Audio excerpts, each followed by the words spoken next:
David Banner. I'm Brian Firestone with HipHopStand.com, and I'm here with rap star, producer, actor. He's doing everything. David Banner. How you feeling, man?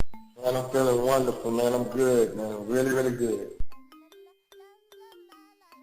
No, I can't say I'm the reason, man, but whether I'm a small or big part, it's just a blessing to be a part of something that's successful, especially in this time of music, you know. And I don't think nobody should get credit for Wayne's success but Wayne, because Wayne worked his ass off. You know what I'm saying? And I think everything that's around him is just a part, you know, of what he's doing. If anything, Wayne is helping me right now. You know what I'm saying? Now, I think coming from Mississippi, bro, I think knowing the struggle, you know, knowing that this is not, that all of this is not old to you. You know, I think people get comfortable where they are and they start feeling like stuff is old to them. None of this is old to me, you know, and I know how much of a blessing it is. I know how it feels to be hungry. You know, I still work very closely in neighborhoods that are very, very impoverished. You know what I'm saying? I still have my home in Mississippi. So I keep myself as close to pain as I possibly can to keep me grounded and keep me humble.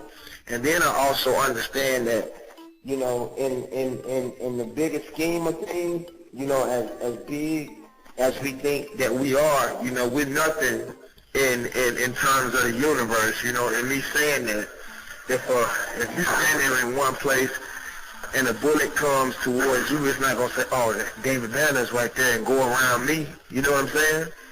Or if a comet hits the earth, you know, just because I rap has nothing to do with whether the earth is going to be blown away or nothing like that. So me understanding that, man, you know, I'm a humble servant of God, and that keeps me humble towards my people and because of my fans, and towards my fans, excuse me.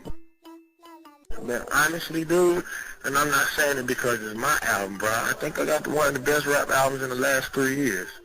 You know, I think from the content of the album, whether it's a little bit of spirituality, whether it's a little bit of head busting, whether it's radio rock records that you like, I think that, you know, any fan could listen to this album and agree that they like at least 50% of this album. You know, and I don't think that there's been a record that's done this in a long time, you know, to be able to touch on different topics all the way across the board. You know, one of my few problems with hip-hop is the fact that hip-hop says that it's a reflection of what's going on, but, you know, we're in a war right now. You know what I'm saying? We're in a recession right now. You know, people are hurting right now, and rap is not reflecting that right now. So I think my album is one of the few albums that is reflecting that. You know what I'm saying? And talking about the war, and talking about Sean Bell, and talking about things that are actually going on right now. You know, without being so depressing, and without not giving people hope. You know, because the one thing that I do try to do, and one thing that I didn't like about my earlier albums before, they were a little bit depressing. You know, and I truly believe if people are going to buy your records, you know, life is already hard enough. If we're going to talk about some things, let's at least try to give some solutions, or be solution-oriented. You know what I mean? More hits. You know, I have a tendency of getting emotional and, you know, trying to go a little bit too far. I understand what my core market is, and I understand that being that I am an artist, that I can go a little bit too far, you know. I think I've been able to find a healthy medium. I've been able to, you know, push the foundations of music and try to help music become a little bit more innovative, but then not leaving people, not going too far, not making people feel too uncomfortable, you know what I mean? I didn't have too many features on this album, bro. I only had Snoop Dogg, Lil Wayne, Chris Brown, Akon, Easy K, Chameleon there. I mean, honestly, dude, I enjoy working with everybody on this album. I think, you know, one of the things that I enjoyed working with the most was probably Pimp C and Snoop Dogg. these are people that I look up to. You know what I'm saying? Cool and Dre, Akon, Bo, Nitty, yep, and yep, and Get Cool 3000 assisted me on a lot of production. Yeah, Get Cool 3000 did a beat. I did not remix that. That was my song first. Well, I mean, maybe Nas took it and when Nas' version, he wanted to name it something else. To a certain degree. I used to let it get too much into my music, but I really try, I try to keep it, I think, at least 20 to 30% of my music. I try not to let it get in the way of my goal or my focus, you know what I'm saying? It is a big part of my music only because it's a big part of me and it means something to me. But I try to keep it so that it won't, I never want to be considered a political rapper. I want to be considered political, but not a political rapper. I want to be known for making hits and making money and then using my money, my power and influence to influence politics. You know what I'm saying? What I'll say is that, if there's any views that people really want to know about, me and Al Sharpton, then they can listen.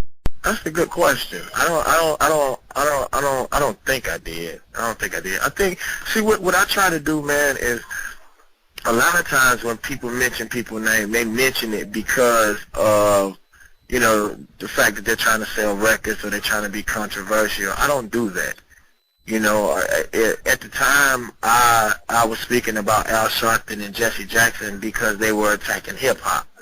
They stopped attacking the way that I eat and the way that my peers eat, so I'm cool with them. Because everybody's hustling. I ain't gonna knock nobody hustle, but you don't let your hustle affect my job or affect the way my kids gonna eat. And then I got a problem with you. But I think it's real monkey shit. It's a lot bigger problems that we could be talking about. Why are we not talking about, George Bush? Why are we not talking about the war? Why are we not talking about these high-ass gas prices? And I think that our generation spends too much time on frivolous bullshit like beef and shit that's not going to really affect social change. Me going to Al Sharpton ain't going to change nothing for nobody. They don't have no real power. You know what I'm saying? They basically do boys.